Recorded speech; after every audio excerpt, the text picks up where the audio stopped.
Now what's the difference? I want to tell you about two men that I know. One I knew because he's gone now. Lost their jobs. Two of them laid off, worked the same place.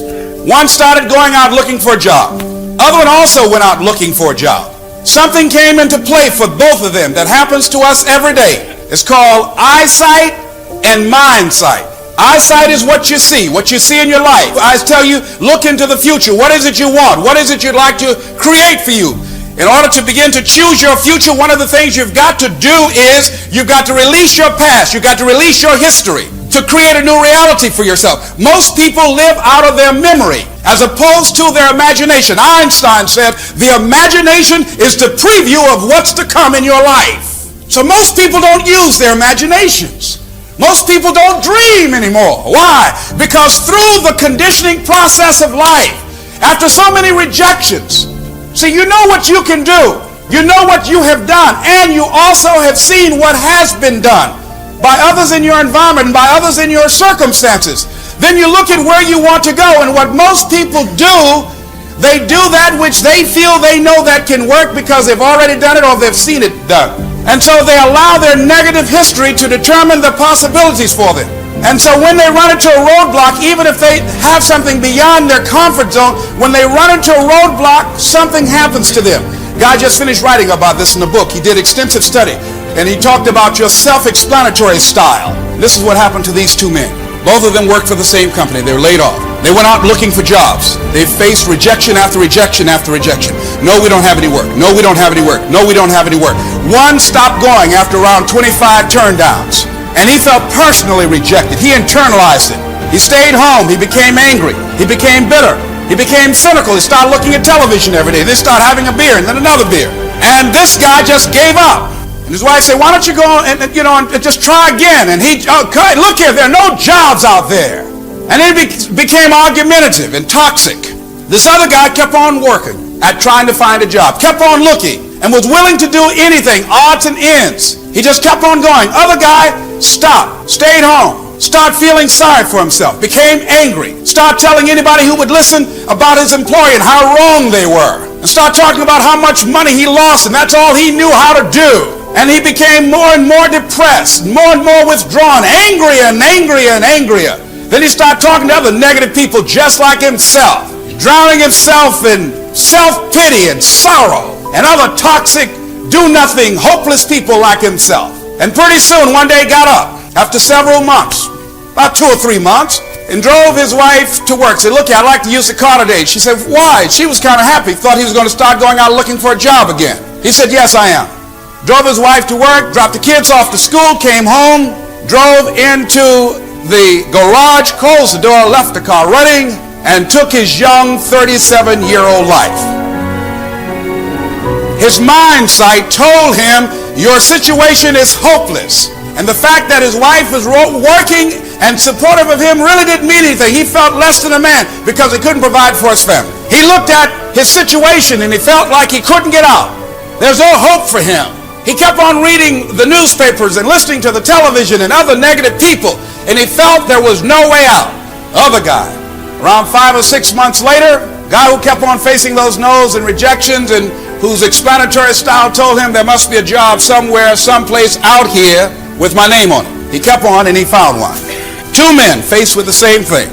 Both of them saw the circumstances they were in exactly the same, but they interpreted and saw it differently. Your mindset determines in many ways, in many cases, what you see as possible for you based upon what you've done and what you know has been done. And most people allow life to control them and their circumstances and people and events, just like the guy who took his life. As we begin to look at what we want, as we begin to look toward the future, here's what I'm saying and suggesting to you, that in order to begin to take charge of your life and to reshape your future, what's going to be crucial for you is to look toward the future, and every time you find yourself saying that you can't do something, putting yourself down, being negative about you and the possibilities for you, you've got to literally catch yourself. And you've got to affirm to yourself in the process, hey, no, I can make it. I can make this some way. this can happen for me. You've got to remind yourself that you've got powers within you, talents within you that you haven't even reached for yet. That you've got to go outside of your comfort zone. A lot of things we say we don't like because we haven't even tried them. That once you give yourself an opportunity to try and to experiment with your life, to stretch, you'll find out you can do more than you can ever begin to imagine. Now, ladies and gentlemen, let me share something with you. I would not tell you this if I have not experienced this myself. I used to be in an audience just like you, hearing people talk, and I just, wait a minute, there was a part of me, there was a chatter. See, 87% of our self-talk, how we explain things to ourselves, is negative. That's been given to us by life. 87% of our thoughts are negative because we live in a negative environment. We think 40 to 50,000 thoughts a day, according to many psychologists. So in order to begin to create what you want, one of the things we're going to have to do is use some tools over the next 6 weeks as you work and begin to develop a different kind of mindset for you and your future to change that inner conversation and your thinking orientation. I guarantee you that you will change the results that you produce this year and all the years to come in your life. Now, I'm telling you this based upon my own experience. How many of you were in the audience when I used to come here 5 years ago and I used to have my tapes like this in a rubber band? How many of you remember? Raise your hand. You used to see, and Jack came up stage one time after seeing me pursuing my dream. See, whatever dream you got, that dream, that idea, that has been given to you. Nobody's going to do that for you. Nobody's going to make Les Brown tapes, but Les Brown. That's yours. Nobody's going to open up your store, write your book. Nobody's going to open up your shopping center, your school, your daycare. Nobody's going to create your home-operated business. Nobody's going to heal your relationship. Nobody's going to come up with that economic renaissance idea or the idea to begin to retrain our kids and create a new kind of concept and approach to education. Everybody showed up with something that's been given to you. You came here with something, and I think our goal and our challenge is to keep on till we find it. Find out what it is that you're supposed to do. And it's going to come to you at some point in time. But many times you got to experiment. You got to be willing to challenge yourself to go outside of your comfort zone and do some different things sometimes. That's where I was in terms of my job, in terms of my employment. I didn't like where I was. And so if you don't like it, you got to be willing to do something about it rather than just saying, I don't like it. Well, what are you going to do about it? Just keep on whining? Life is not for whining and weeping. Life is for doing something. Your future is in your hands. You know what that means? You got to work on your mind. Fortify yourself. You know what that means? You got to upgrade, level up your skill set. You know what that means? That means you want to be in a community of collaborative, achievement-driven, supportive relationships that's going in your direction. And anybody that don't have the mindset that you have, let them go. Well, Les, can I change him? No. It's a full-time job changing yourself. I was trying to help my twin brother lose weight. I gained 25 pounds. Trying to help my brother lose weight. Because when you speak and talk to people, you dilute your energy. A person who's not willing to help themselves, you can't help them. Frederick Douglass said it best. He said, why help a man stand on his feet if he doesn't have enough gumption to lock his knees? When you let him go, his head will hit the pavement. Whoa, come on. Think about that. If you're ready for a change, if you got a book in you and say, I'm in, my compilation book is going to be called The Hungry Ones. I want your story, The Hungry Ones. And then I'm going to do a speaking summit with the hungry ones. I'm going to teach you how to tell your signature story, the hungry ones. I'm going to teach you how to make money with your story, the hungry ones. I'm going to teach you how to become a national and global voice. Yeah, how I did it. And it's easier now. It's like taking cake from a baby. It's easier because of this computer. 2007, Time magazine said the computer was the person of the year. Why? Because you can create a global business with your phone or your computer. You can learn anything on here. And now the majority of money that's being generated in the economy is done at a computer. Going from brick and mortar to click and order. Listen what, and remember what Maya Angelou said. She said, there's nothing as painful as an untold story buried in your soul. When you hear me speak, you know I'm talking to you. You know I'm coming for you. There's something in you that wants to be birthed. The water has broken. There's something in you that's ready to come out. You know it. want to ask you, how many of you have some great things you want to happen to you and this year and years to come? Raise your hands, please. Very good. You know, I said to Mike the other day, I came in the office, I said, you know, Mike, this is going to be a great year for us. He said, no, Les. I said, no, I mean a great decade. He said, no, Les, it's going to be a great life. Let's say it says it's going to be a great life. Let's say that. Isn't that the way we want to look at it? We don't just want one good year, one good decade. We want a great life. That's what we want. Now, what prevents us? How do we block ourselves from having that? There are several things that happen, ladies and gentlemen. Once you think about whatever it is that you have desired, whatever that you think that will give your life a sense of meaning and purpose and direction, whatever you think will give you a sense of fulfillment, I just want you to think about this. I want you to think about this year coming up, this year that we're now in. I want you to look at the future, and I want you to think about what is it that will enable us to do that, and why is it that most people don't? I've had some tremendous breakthroughs. Many of you were here when I first came, over 5 years ago, pursuing a dream, working on creating and building and choosing a different kind of future. And it's always intrigued me what prevent most people from doing that. And when I first became intrigued at it and with it, it was at a point in my time when I was not where I wanted to be. I just felt at where I was at that point in time, it had to be more. I was working at a job, it wasn't going anywhere, I wasn't happy, and I wasn't making any money. On payday, I would get angry. Now, you seem like you would get happy when it's time for you to get paid. But when I said, thank God it's Friday, it wasn't because I felt good about getting paid. Because I knew before I even got that check, that money was already gone. It was already allocated. So I felt like I wasn't working for anything. And I said there had to be more to life than this, just working every day and scuffling and getting up in the morning and going through the same changes every day and robbing Peter to pay Paul. Had to be more than that. Life was boring, and it seemed for a period of my life I was in a rut, and the harder I scuffled, the digger the hole I dug. Just kept on getting deeper. The harder I worked at trying to get out. I said it had to be more. And then I would see people on television doing things, and I said, well, I sure like to do that. And saw people enjoying themselves and enjoying a great life. I said, I sure like to do that. But something happened to me, ladies and gentlemen, that I think happened to a lot of people. I've had a major breakthrough. I'm going to share with you some things that have worked for me. I'm not even asking you to believe me. I'm not asking you to agree with me. All I'm suggesting is that as you look at your life, that as we begin to work and start building a strong launching pad, and this trail that I've been on, I said, if I can prove this with my life, I'm going to get a goal. I'm going to get a dream. I'm going to have a vision of myself that will take me out of my comfort zone. Something that, as you look at it, somebody might say, that's impossible. You can't do that. But something that I like. I'm going to find me something that turns me on. See, at that point in time, I had not found my reason for being. I had not found the purpose of my life. And I had a very insecure feeling about myself. I didn't feel good about me. I didn't have the confidence that I wanted. And here's what I discovered, that when you don't have a grip on your purpose in life, when life doesn't have that special meaning and power for you, there is insecurity. But once you find your purpose, once you know why you showed up, and I believe all of us showed up to do something. Everybody here, you showed up to do something. There's something that's going to be done by you and nobody else. That's what you showed up to do. And if you don't do it, we all will be deprived. All achievement, ladies and gentlemen, comes out of the human mind. Everything, constructive or destructive, comes out of the human mind. I'm just asking you to experiment with me. Watch the results in your life. This is what I've used. I've produced some incredible results in my life.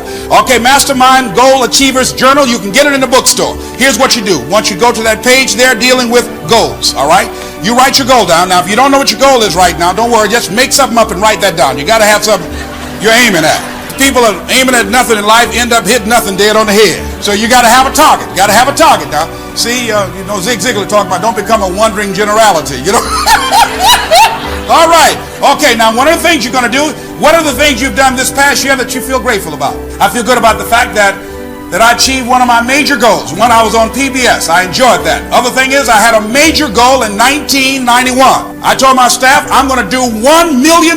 We did $1,020,000 in 1991. Ladies and gentlemen, let me tell you something. Take my word for it. Man who said that money is the root of all evil just flat out didn't have any. It's a good feeling to start off a year not owing anybody. That's a good feeling. That's a good feeling inside. Now, somebody told you that money's not good for you, just tell them, that's all right. Give me what you got. I feel good that my cholesterol level was at 245, is now down to 185. I'm managing my food choices. Instead of eating 3 packs of M&M's a day, I just down, I'm kind of kicking. I got a M&M support group. I'm down to half a pack a day. All right. You got to have these little goals. I feel very good about that. All right. I feel good about the fact that I told myself I couldn't manage a business because I never had any business classes. I'm now managing my own business. So I'm having some fun. So what do?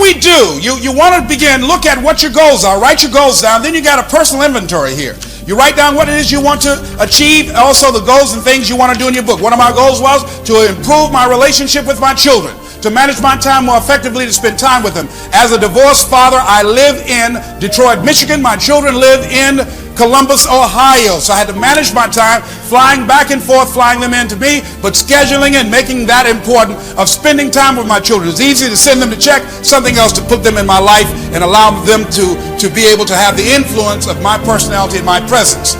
So that's one of the goals I had. One of the goals I had was that all my life, my brother and I have always had arguments. We had an adversarial relationship, my brother and my sister. One of my goals was that I was going to improve my relationship with my brother, that I love him, and the fact that he used to tease me and all the things that he did to me and I did to him didn't matter anymore. That the love that we had for each other was far more important. It just didn't matter.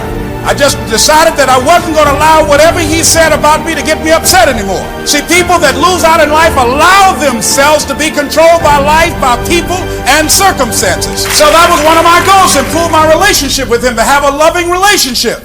I've never been able, for the 46 years I've been on the planet, to be around my brother for more than 20 minutes without an argument or a fight. We had a fight at his wedding. Am I right, Wesley? I didn't speak to my brother for 2 years. We couldn't be around each other. Now, we've been together, and you working in the company, and I give you money and everything, and we love each other, don't we? Have we had any arguments? None whatsoever. So what am I doing? You got to proactively prepare to catch yourselves. When you find yourself getting negative with people that you have allowed to push your buttons, when you find yourself becoming negative about what's happening to you and the circumstances that you're involved in. Now, here's something else. Whatever you're doing, I want you to go all out. Decide to position your life, to give more in life. Why? Because when you give more, the more energy you give, the more activity that you become involved in and making a difference in life, the more that life can express through you, can write through you, can move through you, can create through you, can do things through you to change the lives of children through you. See, you are an outlet for all that life has. And as you change your mindset, as you begin to know, hey, wait a minute, I've got something to give. I showed up with something. I'm here. I have some value. I am approved. My life is good as it is. And I can make a difference. That's very important as you begin to look toward the future and view yourself as a channel for life to express through. You don't have no time to mess around. You got to concentrate your thoughts. See, we thinking those thoughts all day, every day. You got to focus on thinking. Those thoughts have power. Oh, they have power. But you got to harness it. You got to, I don't tell you 2 steps, but there are going to be several, but it's 2 big ones. Here's one, is that whatever you want, you got to focus your thinking. You own it, zero in on it, think about it, focus your thoughts. Now, as you do that, you're growing in consciousness, and that will increase your manifesting power. Some things will happen quickly, some things take longer, but after a while, remember, some of y'all know, 5 years ago, I couldn't do what I'm doing right now. I couldn't draw these numbers right now. But as I've grown in consciousness, so has been my capacity to manifest larger audiences and the results that I want to produce in my life. But I concentrated. What are some of the tools you use? Now, some of us know what our purpose is, and most of us don't. Consciously, but subconsciously, you know what it is.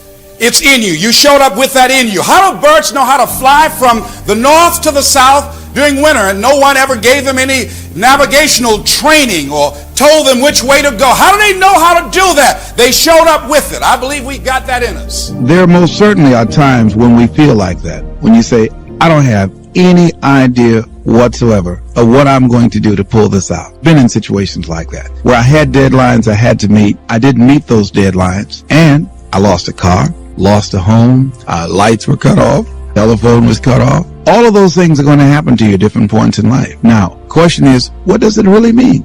It really doesn't mean anything. It's not important at all. It's just a temporary inconvenience, because all of those things can be corrected. and it's a part of the process that we all go through. Now, the challenge is, in the midst of all of these things, one, to stay focused on your goal, and two, to keep your expectations of making it happen and keeping your energy positive and relentlessly looking for ways in order to pull it out. And I guarantee you that there will be some intervention. What causes it? I don't know. That will seem like it's supernatural. I'll give you an example. I remember once when I lost my job, when I was fired out of broadcasting, September 18th, I'll never forget, 1978. I was behind in my house notes, and my house was up for foreclosure. I did everything I could. I had borrowed as much money as I could borrow. I had talked to family members and friends. I did everything I could, and I couldn't get enough money, being unemployed for several months, applying for job after job after job, and couldn't get a job. I couldn't get enough money to save the house, but I never felt, and this is very important, the feeling that I had, never felt that I was going to lose that house. I wanted that house. And so what I did was very uncanny. I released it. I did the best that I could, and at that time, with the limited money that I did have, I decided to take a trip with spend time in the sun with my children. We caught a Greyhound bus from Columbus, Ohio, and we went to Florida. By the time I arrived on the day that the bank was to foreclose at 12 noon on the house, I got a call from one of my former assistants who went by the house and called me and said, "Les, it's an emergency. Call Columbus right away." I did, and Carolyn Sloan said, "Les, you won't believe this. You have a check from the Internal Revenue Service on your income tax." And it was enough to pay the house notes, and I had money over. I never received a refund prior to that time or since that time, and I did not lose the house. So there are things that we don't know or understand, but we do know that if we do certain things, that things begin to happen that's in our favor, that shows that the universe is on our side. Everything that we're seeking, I believe that if we begin to align our thoughts, don't try 2 or 3 things, or 15 or 20 things, but 100 things, 500 things if necessary, 10,000 things as Edison did if necessary, until we find a way out. Many of us, we eliminate many possibilities for ourselves because we really don't do all we can do. I think A.L. Williams was right when he said, all we can do is all we can do, and all we can do is enough. And I think, honestly speaking, even judging from myself, I think that my commitment is stronger than most people. But if I had to literally measure what I put forth in my dream, I would say that I might have given about 18 to 20% of what I'm really capable of. As high in consciousness as I believe that I am, comparatively speaking, where I used to be, I'm still nowhere near reaching 50% of the commitment that I can make to accelerate the growth and the development of my dream and the manifestation of the things that I know within myself that I'm capable of producing. So our biggest challenge is beginning to look at within ourselves to remove those energy blocks, because if we're not producing the income that we want, let us not look outside of ourselves, but look within ourselves to find out, how am I blocking me? Am I really giving it all that I have? Am I really being as creative as I can be? Am I really unstoppable? Am I as relentless as I can be?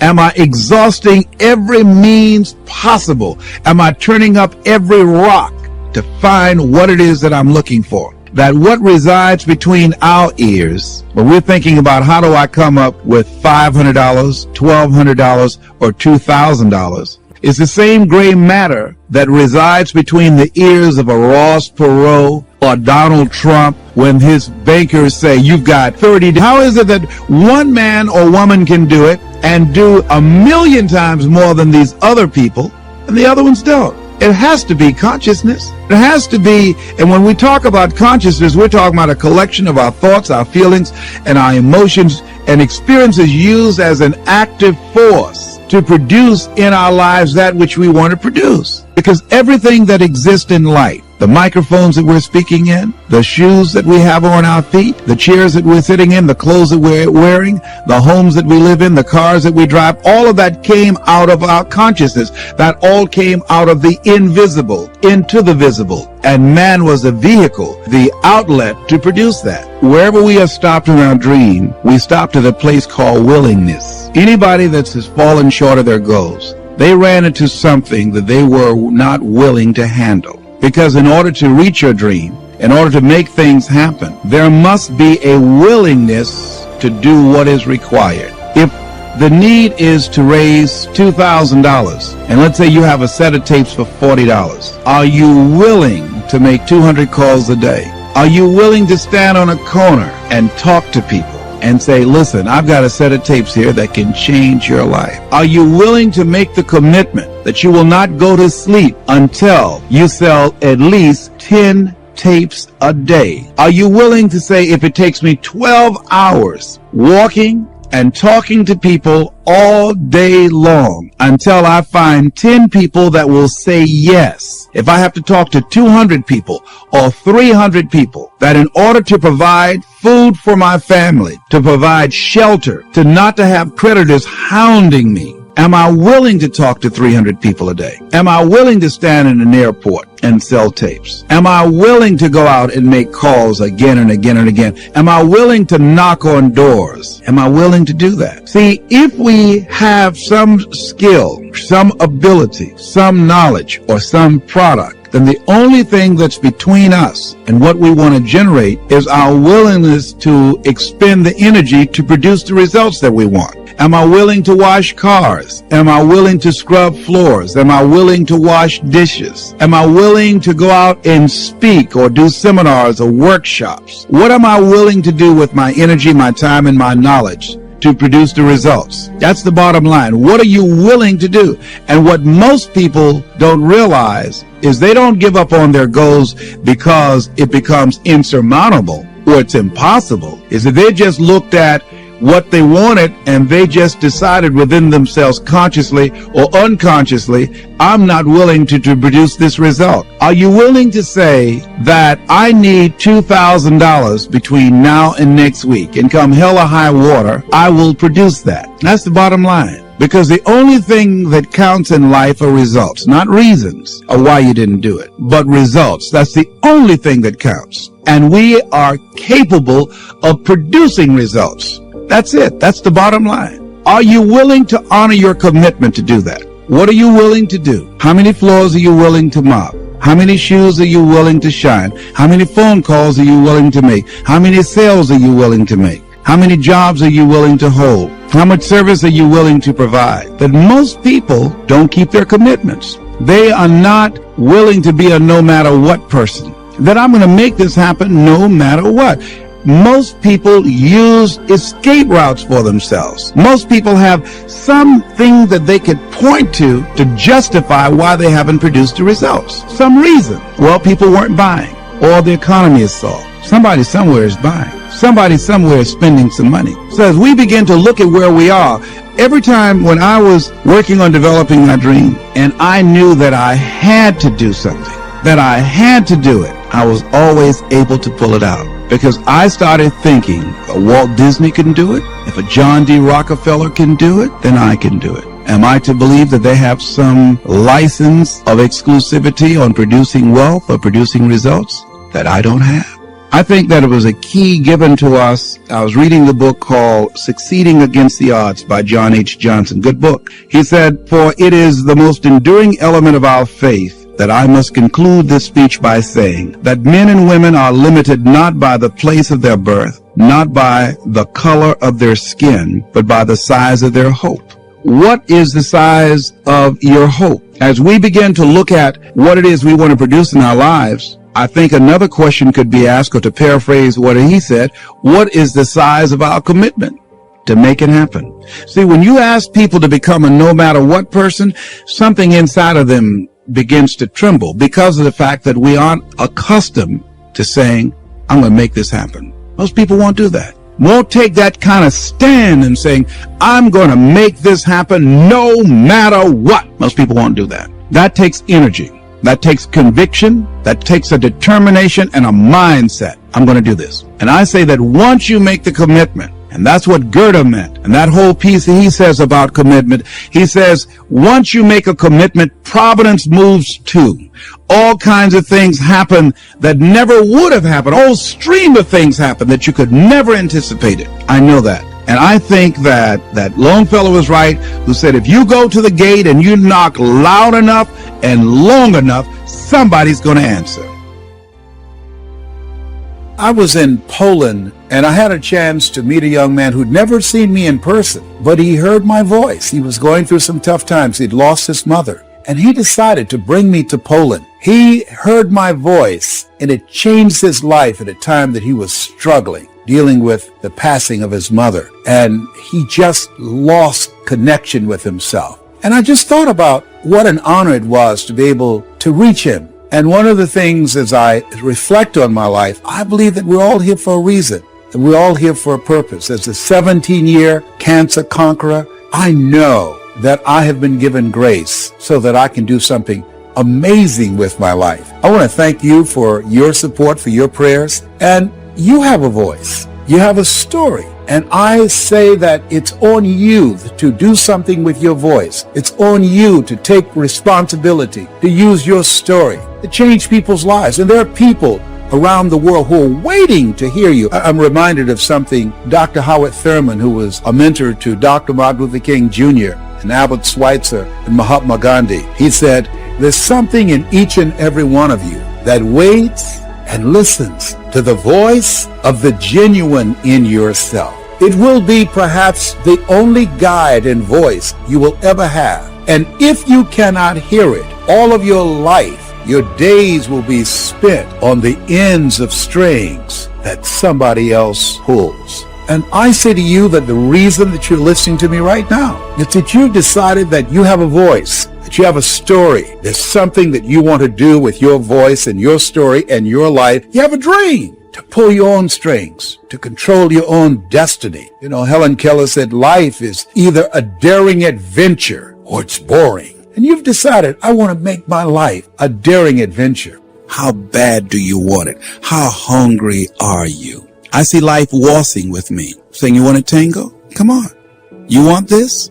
You willing to run over here? Come on. Are you willing to climb this mountain here? Come on. Are you willing to hold your breath and try and swim down to this level? Come on. I see it as a challenge that introduces me to myself. And so we all have to look at life like that. It's a little game, I think. Yes.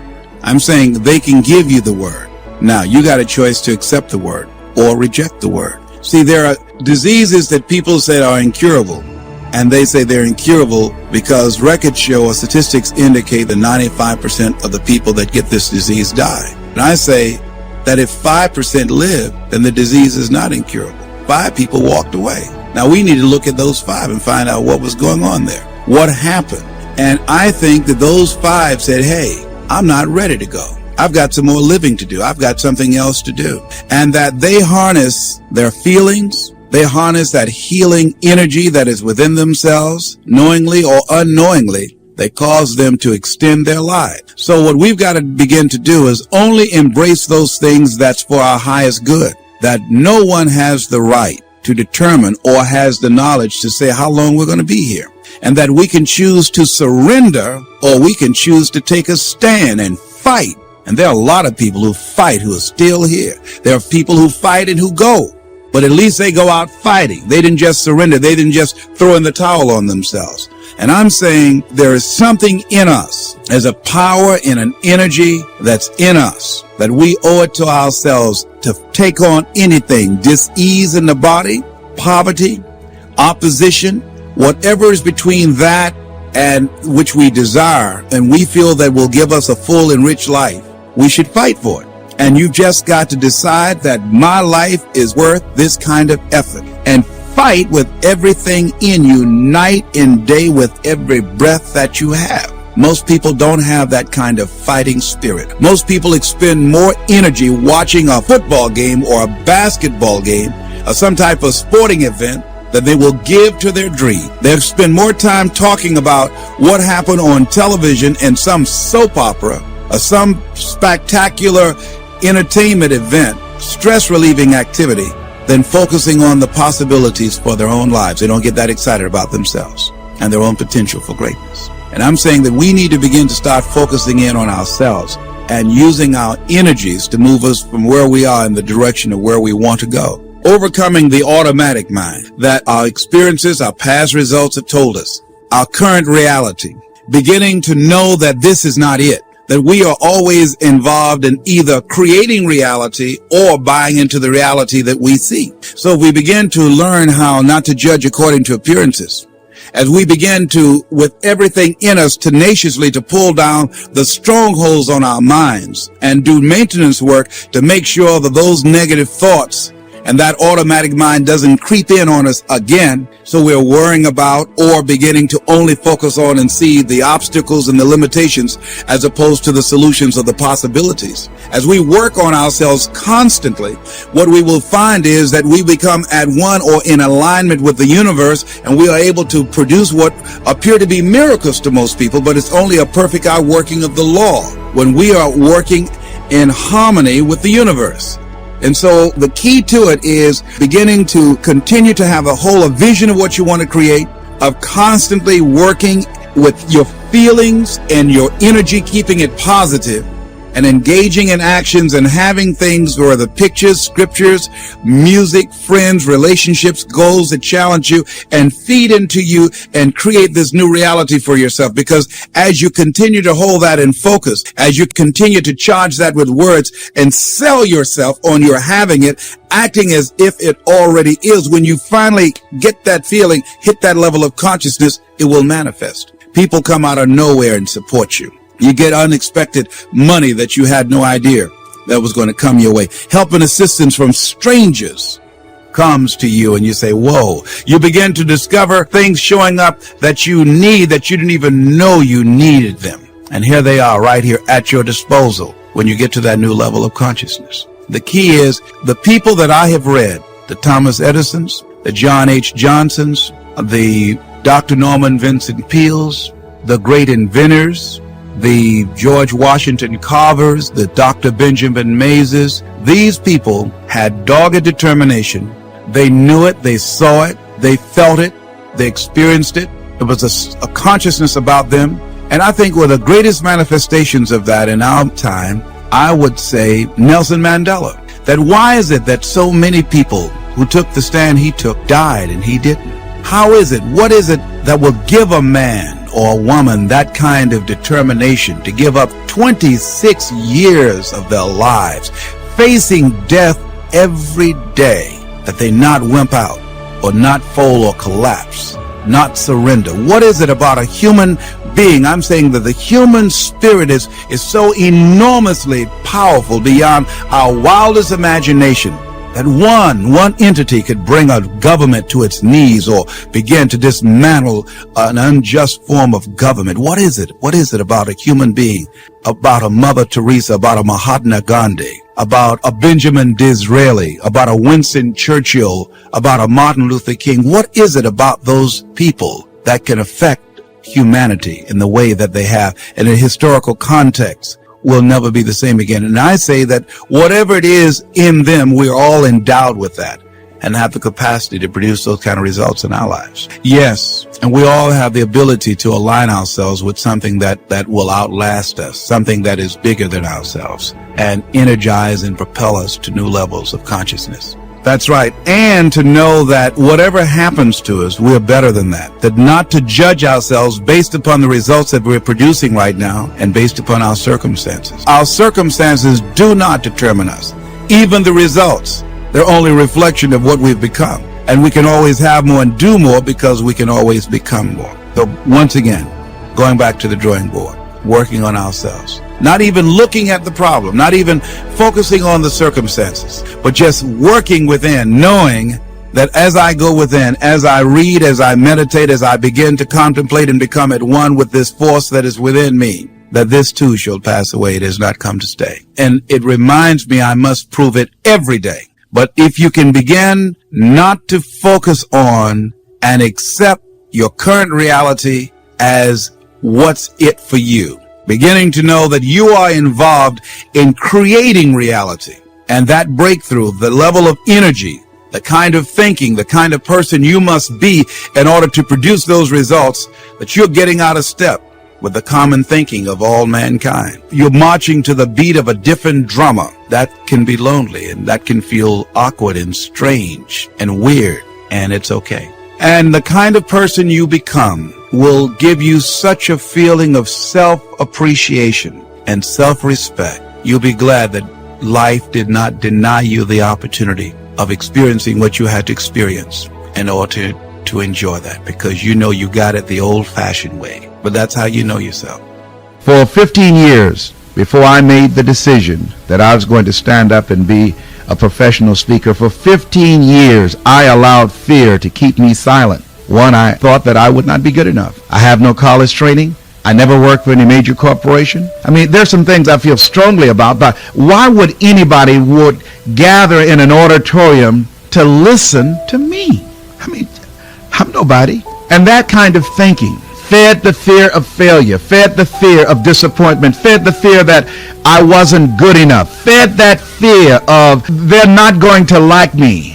I won't be accepted. I'm not qualified. All of those things paralyzed me and kept my lips sealed. There are times that the audience will not like you. You're not going to get every audience. I've experienced that. How'd you feel afterwards, Les? I felt badly.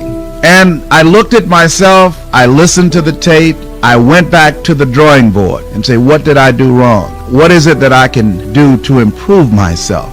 And I worked on it. I've been intimidated by other speakers. I've been on programs where the speaker before me was so good and got such an incredible response from an audience, a standing ovation. I said, oh my God, I really don't want to come up behind that speaker. I had a program I'll never forget. A young man had to speak before me, and he was so powerful, and I was the guest speaker, but he was a young kid that had been invited to speak there at this special program honoring Dr. Martin Luther King, and he did the I Have a Dream speech, and I've heard a lot of people try to do it, but on that day, he did that speech with the power, with the magic, and mesmerized the audience to such an extent. When the pandemonium died down, everybody was walking out, and they said, Les Brown is supposed to speak. And I pretended to have an attitude. I said, don't worry about it, and walked out. I was relieved. I said, oh God, thank you. I couldn't wait to get into my car. I mean, that's going to happen. They're going to be speakers better than you. Learn from them. He and I became friends, and I brought him on other programs, and I learned from him, a young man much younger than I am. There are times when you're not going to be able to connect with the audience, that you're going to be off. Your memory will fail you. You're going to do some things that will embarrass you. I spoke at the National Speakers Association and stepped forward and called Cavett Roberts Dick Cavett. And I didn't even realize it at the time until the second time that I did it to make a point, incorporating a name in my presentation, and I had to keep going. I could not back up. And later people talked about me and made jokes about it, and I was embarrassed. I was hurt, and I came back. That's going to happen to you. You're going to make some mistakes. But you know, my good friend Ed Foreman has something that he anchors his life on, I think all of us can learn from. He said, anything that's worth doing is worth doing badly. And I've used it so much, I've just taken it for myself. Anything that's worth doing is worth doing right if you know how to do it right. But even if you don't know how to do it right, it's worth doing badly again and again and again until you get it right. So this fear of making a mistake, you're going to make some mistakes. You're not going to be perfect. This fear of they're not going to like me, that's right. There's some people that aren't going to like you. There are people that are going to talk about you, that are going to criticize you. There's some speeches that you are going to give, and as you listen to that later, say, oh my goodness, I should have said this and I should have said that, or why did I say that, or why did I not include this story or that statistic, or why did I get the names confused? All of those things are going to happen. Why? Because we're human. We're human. Every time I speak, I experience that fear. I get it off in a variety of ways. Part of it is I listen to tapes before I go in to speak. Part of it is I prepare myself to know that subject like the back of my hand. Part of it is I go out and I talk to the audience and I shake people's hands and I engage in small conversation to relax myself. Part of it is I visualize and I see myself successfully giving the speech and receiving a standing ovation and people loving me and accepting me and embracing me, and see myself confidently doing what it is that I want to do with that audience. The more you do it, the stronger you will become, and that fear will drive you as it drives me. I'm nervous all the time. I can't sit down and relax. I sometimes go to a banquet table and can't eat because I'm so nervous. I'm so excited. I never ever get so relaxed that I don't experience the nervousness. So I'm saying to you, don't worry about the fear. You can handle it. You're God's miracle child. I talked to a man who's going through our training. When he was a baby, he fell. He got through the rails where they were living in an apartment from the 3rd floor. And doctors said he was going to die. He didn't have long to be here. And his mother, rather than just let him be on life support, gathered him up and said, I want to take my baby home. And he's still here, motivating people. He couldn't hear because of the injuries. Blind, couldn't talk, fell 3 stories. And now he said, I want people to know they're a miracle because I'm a miracle. He went through some stuff. Boy, when he told that story last night, you could hear a pin drop as I was working with him on his story. He said, I've been searching for you, Mr. Brown, for a long time, for 10 years. I've been searching for you to have this moment that we're having right now, to be able to talk to you through my computer. It finally happened. I've been looking forward to this moment, sir. I said, sir, I feel honored to be in your presence. You are God's miracle child. You fell 3 stories as a baby, with the power of prayer and a mother's love. Give me my child. You determine the diagnosis, but God determines the prognosis. Give me my child. Gathered him up, disconnected those tubes, and carried a miracle out into the parking lot to get in the car to take home. Look at God. You've had some experiences. You've had some experiences that God has done for you, through you, as you, and you knew it was not you. I give him the praise. I give him the credit. Some of you, this is a breakthrough moment as you're listening to me right now. It's a breakthrough moment. You can hear me in your heart. It's stirring something up now. Now you know this is not it for you. You know when you look at me, when you look at my eyes, you know that you got to be hungry. That hunger brings out a fierceness in you that refuses to be denied, that it's possible, that it's necessary, that it's you, that you take personal responsibility for where you are. And it's hard. And you can do hard. You can do hard. I want you to think about the goals that you want to achieve, and I really want to challenge you to make up your mind that you're going to make that happen for yourself. And I hope that it's some goal that really resonates with who you are. When I was a little boy, my goal was to just buy groceries for our family. My mother worked on Miami Beach. She was a domestic worker. And my goal was to really be able to go to the grocery store and purchase groceries ourselves. The families knew that my mother had adopted 7 children. And so they said, Mamie, whatever food is left over after we eat, you can take that home to the children. They were very kind, very, very considerate people. My mother, who when she worked on Miami Beach, the people were very kind. I was appreciative of their generosity. But as a little boy, I said, Mama, one day, when I become a big boy, I'm going to be able to buy groceries for us. My goal as a little boy was to buy clothes for my brothers and sisters. We wore the hand-me-down clothes of the children that Mama babysat for when she went over in Miami Beach. And if the clothes were too small, she would let them out. And if they were too large, Mama could sew and take them up. And I'll never forget David. His father was very wealthy. Mama worked for him. But David was my buddy. His father gave him 2 gifts for his birthday.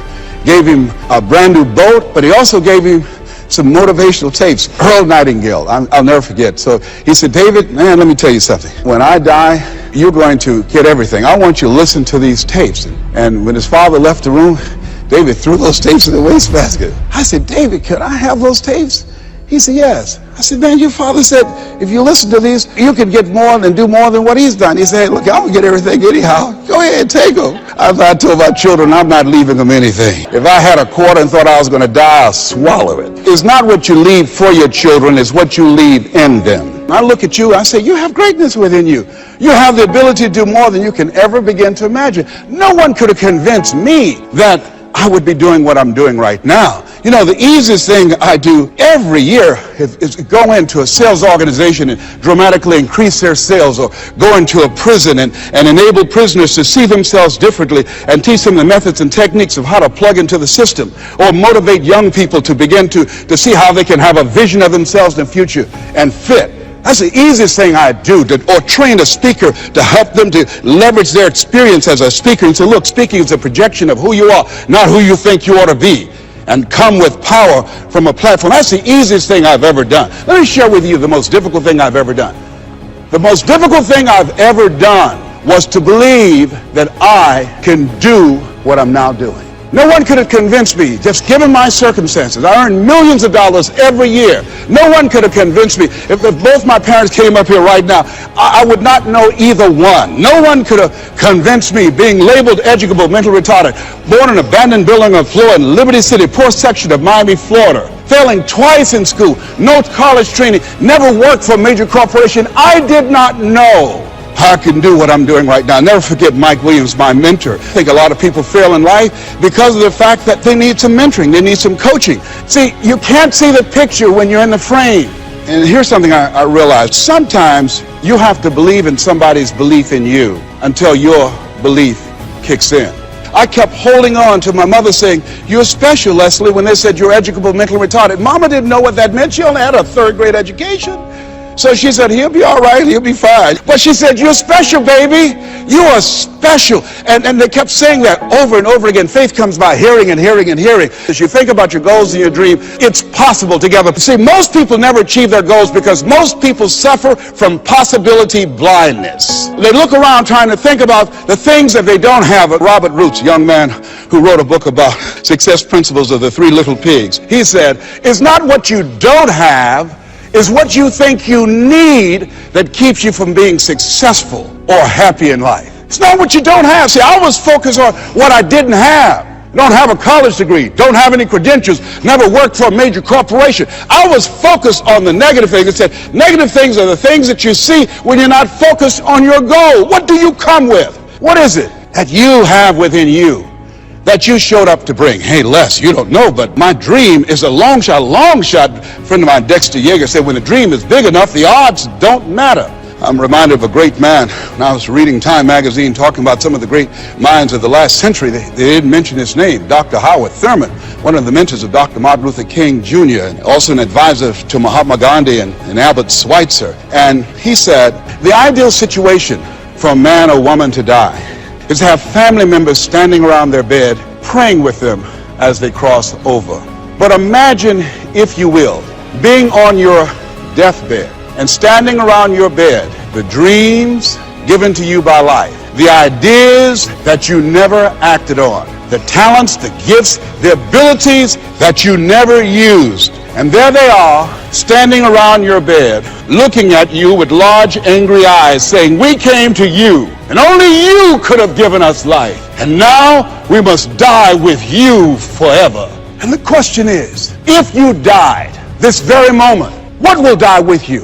What dreams, what ideas, what talents, what leadership potential, what greatness that you showed up to bring, that you allowed fear or procrastination to hold you back? Perhaps that's why Henry David Thoreau wrote the words, oh God, to reach the point of death, only to realize that you've never lived, only to realize that you've never scraped the surface of your potential. You survived 1 out of 40 million sperms. You will never have those odds again. You beat those odds, you can win anything. Failure. I will fail my way to success. 8 out of 10 millionaires have been financially bankrupt. 85% of people allow their fear of failure to outweigh their desire to succeed. And I believe that the reason that most people go so far in life and stop, Maya Angelou said it best. She wrote a poem, she said that most people go so far in life and then they park. They pull off the highway of life especially when they get some hits, especially when they've been rejected, especially if they have an illness, especially if they lose something, they pop. And I take it further. They don't even turn on their emergency lights. It's not because that they are broken down. They don't want anybody to stop and say, hey, look here, I've got some jumping cables in my trunk. You need a jump? Hey, look here, there's a service station ahead about 3 or 4 miles. I have a can. I can take you up there and get some gasoline. Oh, no, I'm just fine. I had a talk show once, and highest rated, fastest canceled talk show in the history of television. And I was excited. You know, when time I came into television years ago, television was based upon conflict and controversy. So I said, I want a solution-oriented talk show. First concept of that kind. High ratings. And the syndicators say, you just got lucky. Come on, let's do these other type of shows. You can be Jerry Springer. Oh, no, that's not why I came here. No, I believe that we live in the greatest country. I'm not going to come here and sell out on who I am. I'm not going to compromise. I'm not going to lower my standards for you. No, that's not why I showed up. And so they fired me. Security walked him out. I said, I can walk by myself. But let me tell you what happened.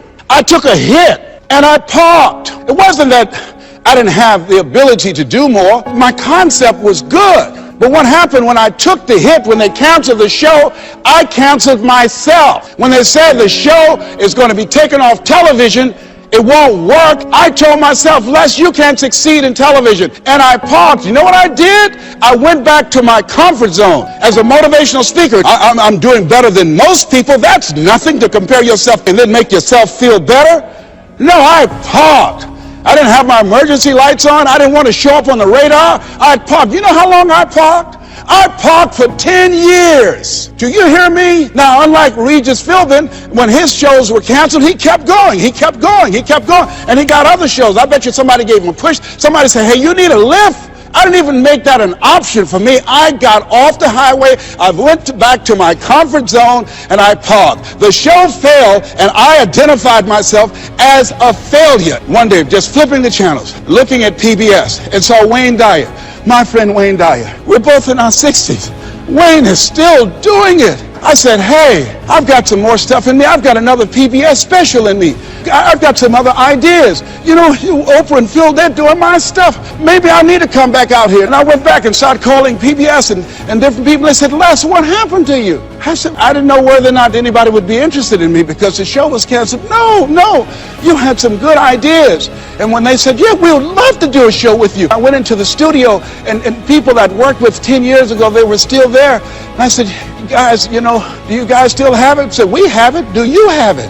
I said, I think so. And I did the show, and I wasn't as good as I was 10 years ago. It's taking me some time to get my strength back, to find my power, to get my confidence back. But at least I'm back out there in the game, determined to dry empty. So I say to you, see, I only attract millionaires or millionaires in training. You have something special. You have greatness within you. And the only reason you're here, you are my assignment. You can feel me. Some of you feel me right here in your heart of hearts. And my goal is to get past your mind and into your heart. So it's necessary that you have the mindset that I can do this. You've got to begin to believe and to fortify that belief and feed that belief by listening to tapes, going to seminars and workshops, by challenging yourself, by stretching yourself. It was Osborne who said, unless you attempt to do something beyond that which you've already mastered, you will never grow. And as you begin to challenge yourself, you'll discover some things about yourself that you don't know right now. The other thing is you begin to look at yourself, look at your dreams, and begin to experiment and stepping into your greatness. One of the things that's very important, whatever goals and dreams that you have, make your move before you're ready. Make your move before you're ready. We're instructed in life to walk by faith and not by sight. See, you want to really begin to stretch yourself. You want to become a risk taker. You want to raise the bar on yourself. Most people won't do that. See, most people engage in low life living, low risk living. If you're not willing to risk, you cannot grow. And if you cannot grow, you cannot become your best. And if you cannot become your best, you can't be happy. And if you can't be happy, then what else is there? I like what Helen Keller said, life is short and unpredictable. Eat the dessert first. And so you want to begin to take some chances. You want to begin to challenge yourself and make it okay to fail and learn from your failures. Don't allow fear of failure and the allure, the attractiveness of playing it safe in life to draw you in. You can't get out of life alive. You got to die to leave here. Other thing is you look at yourself, look at your dreams, detoxify your life. Write that down. See, I think that most people never achieve their true goals in life because they're surrounded with too many toxic, negative, energy-draining people. You've got to look at the people in your life and ask yourself the question, what is this relationship doing to me? How is it impacting my life? Am I a better person? Sidney Poitier wrote a book called The Measure of a Man. And it's powerful, but I encourage you to get the tapes. I love his voice, and he said something in there. He said, when you go for a walk with someone, something happens unconsciously. It's not spoken. Either you adjust to their pace or they adjust to your pace. Whose pace have you adjusted to? My daughter, Ona Brown, who's a speaker and coach, she says, call forth your team, but make sure these are people that you can learn from. I never forget, I'm on a special board with a Bishop T.D. Jakes, and we went into a board meeting. He looked at everybody before opening the meeting. He said, as soon as I know as much as you do, you're fired. And with that, the meeting is now open.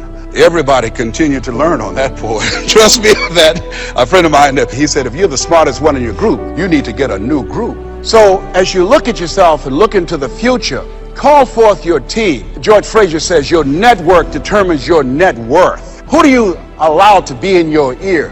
What kind of relationships are you developing? Are they an asset to you or they are a liability? Do they elevate your spirits or do they tear you down? I think of two types of people, nourishing people and toxic people. Nourishing people, they bring the best out of you. They encourage you, they inspire you, they hold you accountable. Toxic people, they are critical people, always telling you what you can't do. They're always measuring your possibilities based upon their failures. My mother said, never let anybody tell you what you can't do, son, especially if they haven't done it. They don't know what's possible for you. So as you begin to look at yourself, begin to identify the relationships that you communicate with most and say, hey, is this relationship helpful to me? And then think about some people that you need to bring into your life that you can learn from, that you can grow from. I joined the National Speakers Association when I decided that I wanted to speak. I wanted to be around the people that were doing what I wanted to do. I'll never forget when I saw Dr. Norman Vincent Peale. He said, you have something special. You have greatness within you. And you can do more than you can ever begin to imagine. And here I am. And the audience said, oh my goodness. I'd read The Power of Positive Thinking 17 times. My hero. And I saw him backstage and I said, Dr. Peale, hi, my name is Les Brown. I've listened to your tapes and I've read your books. They gave them to us in special education, sir. And one day I would love to be on stage with you. And he looked at me and said, it's possible, young man. It's possible. But this man, when he spoke, he gave me goose pimples. Deep baritone voice, spoke from his diaphragm. You have something special. You have greatness within you. He override the inner conversations in my mind. I'll never forget a gentleman, what a brilliant man, a Harvard graduate, Dr. Carter G. Woodson. He said, if you can determine what a man shall think, you never have to concern yourself with what he will do. If you can make a man feel inferior, you never have to compel him to seek an inferior status, for he will seek it himself. And if you can make a man feel justly an outcast, never have to order him to go to the back door. He'll go without being told. And if there's no door, his very nature will demand one. See, we live in a world where we're told more about our limitations rather than our potential.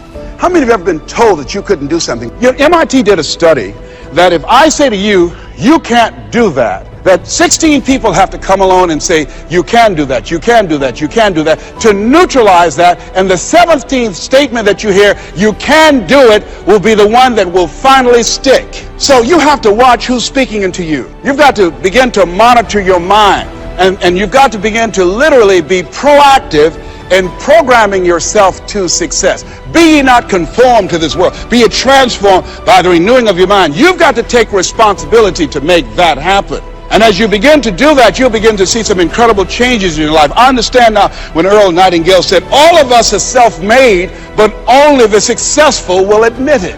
As you begin to look at your dreams and look at your goals, make know you're a vitamin. See, most people stop short of their dreams and park and get off the highway of life because of the rejections of life. You will always be rejected. It's no big deal. Jack Canfield said rejection is a myth. Get excited about the no. Why? Because every time someone says no, that brings you another step to a yes. You're getting closer.